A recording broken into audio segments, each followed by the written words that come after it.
In this lecture, we're going to present some definitions using vector calculus. These definitions are needed for our work in solid mechanics. First, I will start with the motivation behind these definitions. Here, I present a figure depicting the distribution of the von Mises stress, a stress measure that will be studied later. The von Mises stress is obtained using a finite element simulation of a particular specimen.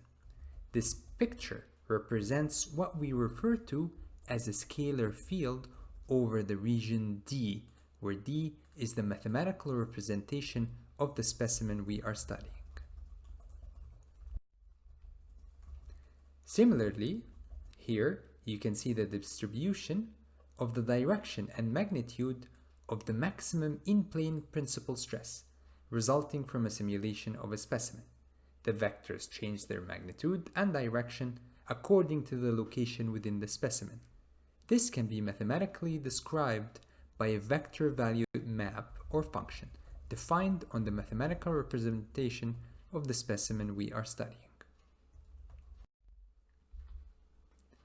In general, a scalar field is a map or a function, usually denoted by phi, which maps every point in a domain D to a scalar value.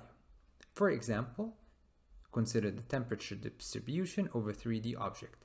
This can be considered a scalar field.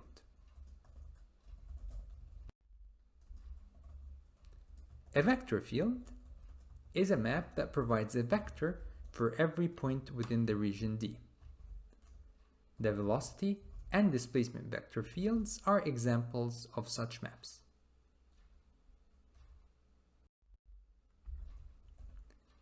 A tensor field is a mapping that provides a tensor or a matrix for every point. Stress and strain distributions are considered tensor maps. The codomain could be a tensor of any order. For example, the relationship between the stress and strain is a fourth order tensor, as will be studied later. One could have a material that is non-homogeneous with different relationship between the stress and the strain within the domain. Such distribution will be described by a tensor field.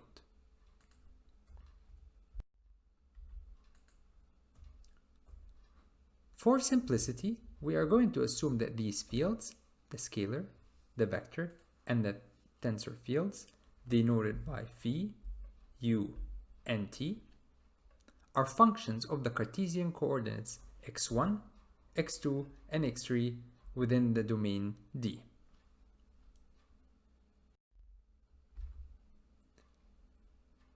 The first definition I'm going to present is the gradient of a scalar field. The gradient is defined in component form as a vector with three components, being the derivatives of phi with respect to the three components x1, x2, and x3.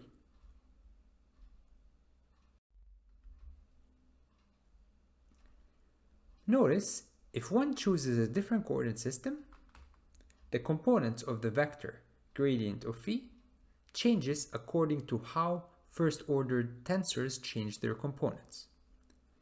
The component form of the gradient of phi in the new coordinate system, which is the gradient of phi prime, is equal to q, the matrix associated with the change of coordinate system, multiplied by the component form in the old coordinate system.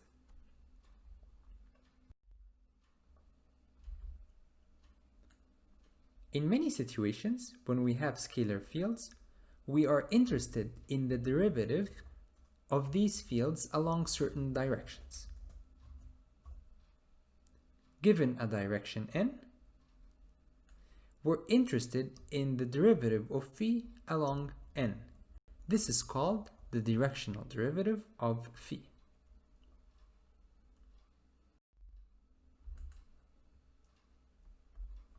The directional derivative of phi is given by the dot product of the gradient of phi that we just defined and the direction n. From the properties of the dot product, the maximum directional derivative is obtained when n is along the direction of the gradient of phi. In other words, the gradient of phi points towards the maximum change of the scalar field phi.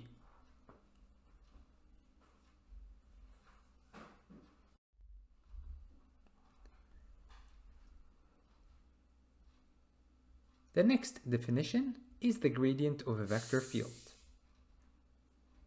In component form, it is defined as the second order tensor with components obtained by differentiating the components of the vector u with respect to the components x1, x2, and x3 as shown here.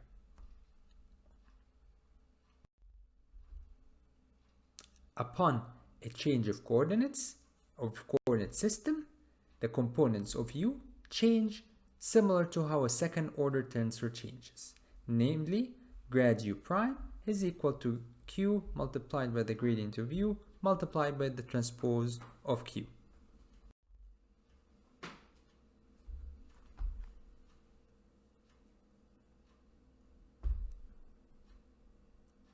Next, we will define the divergence of a vector field. The divergence of a vector field is defined as the trace of the gradient of u. In component form, divergence of u is equal to the sum of partial u1 by partial x1, partial u2 by partial x2, plus partial u3 by partial x3.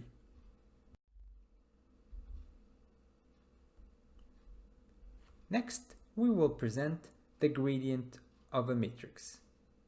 The gradient of a matrix, or the gradient of a tensor, is a third order tensor with components I, j, and k. It is obtained by taking the derivatives of the component tij with respect to xk. This third order tensor changes according to how third order tensors change upon a change of coordinate system. Simply, the gradient of t prime subscript ijk is equal to the sum over L, M, and N, QIL, QJM, QKN, the gradient of t with components L, M, N.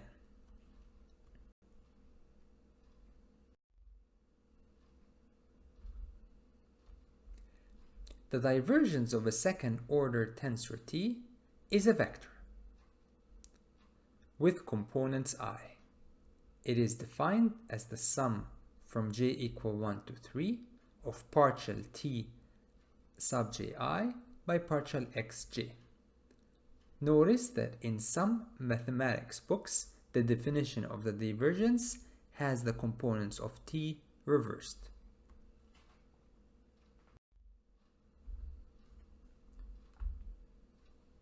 The curl of a vector field is a vector defined as shown.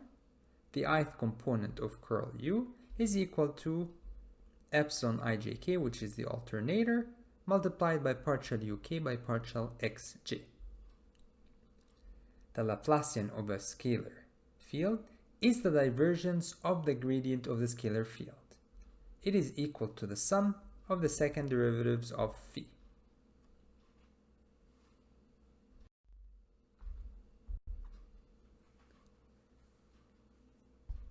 The divergence theorem is used extensively in solid mechanics to switch between volume and surface integrals. I'm not going to attempt to prove the theorem, but I will just present the statement. The proof relies on the fundamental theorem of calculus, but extended to higher dimensions. The divergence theorem states the following. Given a scalar field phi on a domain D, the integration of the first derivative of phi with respect to the component x1 over the volume, so dx here represents integration over dx1, dx2, dx3, can be replaced with the integration of phi over the surface multiplied by n1, which provides information about the horizontal orientation of the surface. The same can be repeated for partial phi by partial x2. When this is integrated over the volume, it is equal to the integral over the surface of phi multiplied by n2. Similarly, partial phi by partial x3 integrated over the volume is equal to the integral over the surface of phi multiplied by n3. In simple words, the statement says that the variation of phi on the boundary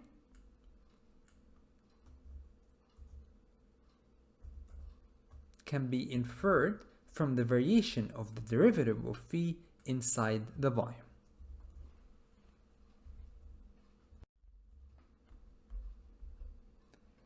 The literature contains a large number of equivalent statements for the divergence theorem and consequences of the divergence theorem.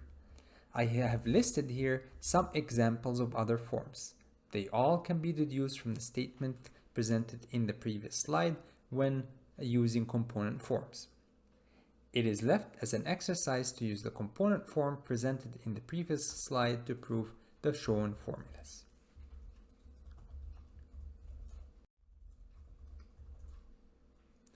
Here are some very useful relationships that will be used later within the course.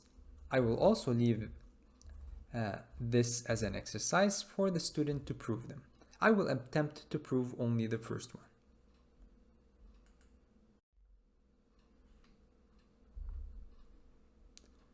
Recall, divergence of a vector field is equal to partial u1 by partial x1 plus partial u2 by partial x2 plus partial u3 by partial x3. So, divergence of phi u or phi u is a vector, and so the divergence of this vector is equal to partial the ith component of this vector with respect to the partial phi u, the ith component, by partial xi, where here there is a summation implied from I equal 1 to 3.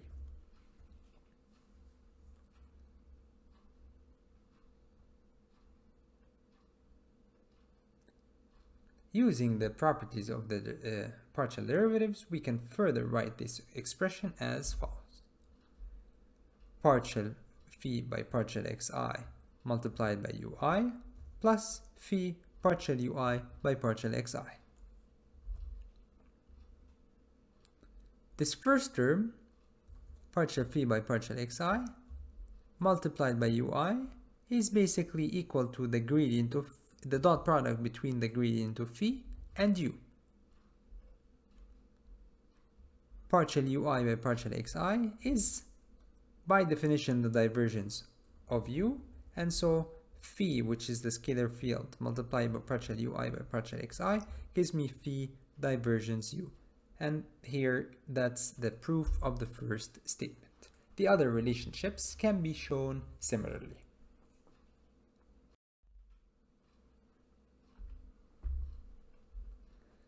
Another commonly used notation in solid mechanics is the comma notation. While I'm not going to use it extensively in this course, it might appear whenever we need to write in a more compact form.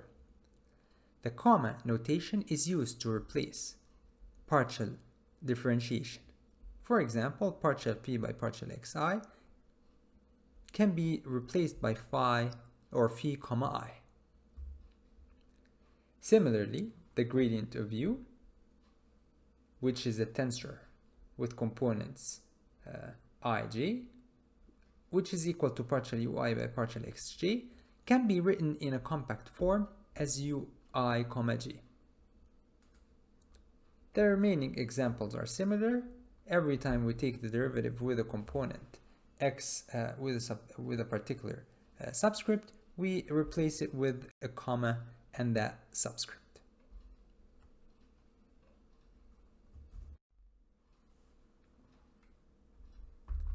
Here we present a very simple example for visualization purposes. Given a square domain, d goes from -4 to 4 and x goes from -4 to 4 and y goes from -4 to 4. A scalar field phi is defined as a function of the coordinates x and y. The gradient of phi is a vector that can be obtained by taking the derivative of phi with respect to x, that gives me the first component, and the derivative of phi with respect to y gives me the second component.